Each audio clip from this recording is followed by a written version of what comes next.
नमस्ते। आज एउटा विशेष दिन। आराम छु, आरामको कामना गर्दछु। आजको यो विशेष दिन आमाको मुख हेर्ने दिन अर्थात् माता तीर्थ औँसीको सन्दर्भ पारेर आफ्ना केही विचारहरू लिएर उपस्थित भएको छु। आशा छ यहाँहरूले यो भिडियो मन पराइदिनु हुनेछ। माता तीर्थ औँसी अर्थात् आमाको मुख हेर्ने दिन यो केवल संस्कारको औपचारिकता मात्र होइन, यो त मानवताको सबैभन्दा कोमल संवेदनाको उत्सव पनि हो।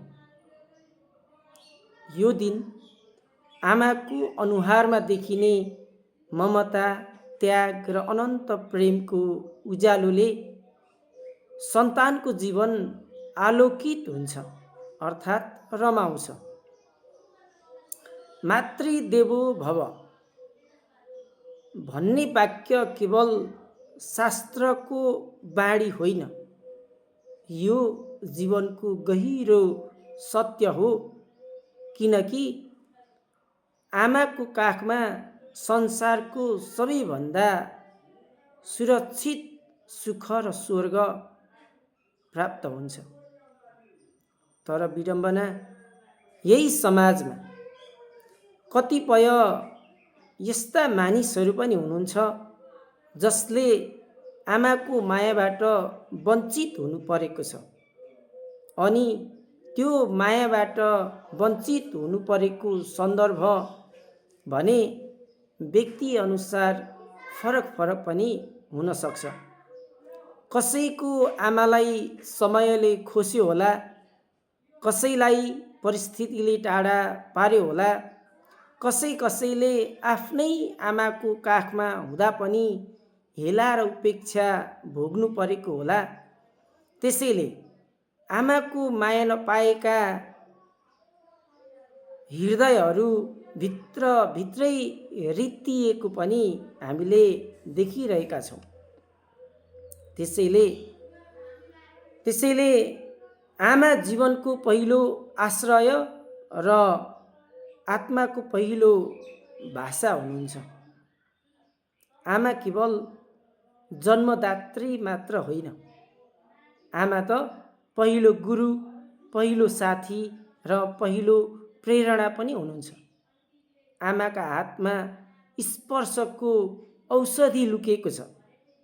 आमाका आँसुमा सन्तानका लागि मौन प्रार्थना बगिरहेको हुन्छ र आमाको मुस्कानमा संसार जित्ने हौसला पनि हामी पाउँछौँ।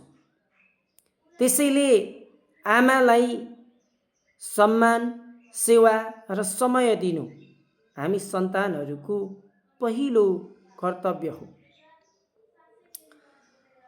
अब आमालाई हामीले कसरी हामीले आमालाई सम्झने वा आमाका लागि हामीले के गर्न सक्छौँ भन्ने बारेमा मेरा केही विचारहरू यहाँ समक्ष राख्न चाहन्छु। हामीले आमालाई हात समातेर हिँड्ने मात्र होइन, हामीले उहाँको बुढ्यौलीको सहारा पनि बन्नु पर्दछ।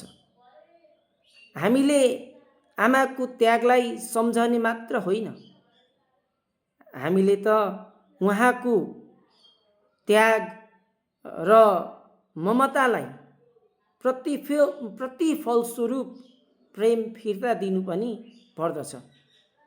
अनि आमाको माया ग्रहण गर्ने मात्र होइन, उहाँको सम्मानको रक्षा गर्नु हामी सन्तानको सच्चा धर्म हुन्छ।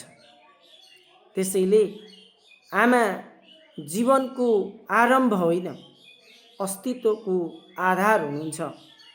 त्यसैले माया र शब्दभन्दा पर गएर हेर्नु पर्दा विशाल र सृष्टिभन्दा गहिरो सम्बन्ध आमासँग हामीले पाउन सक्छौँ।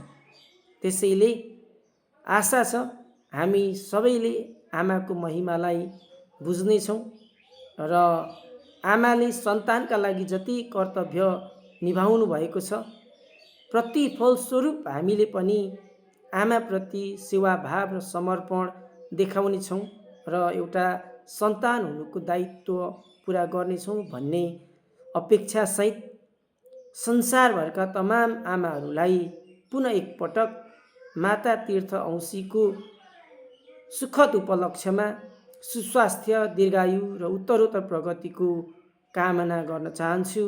हस्त, धन्यवाद, नमस्ते।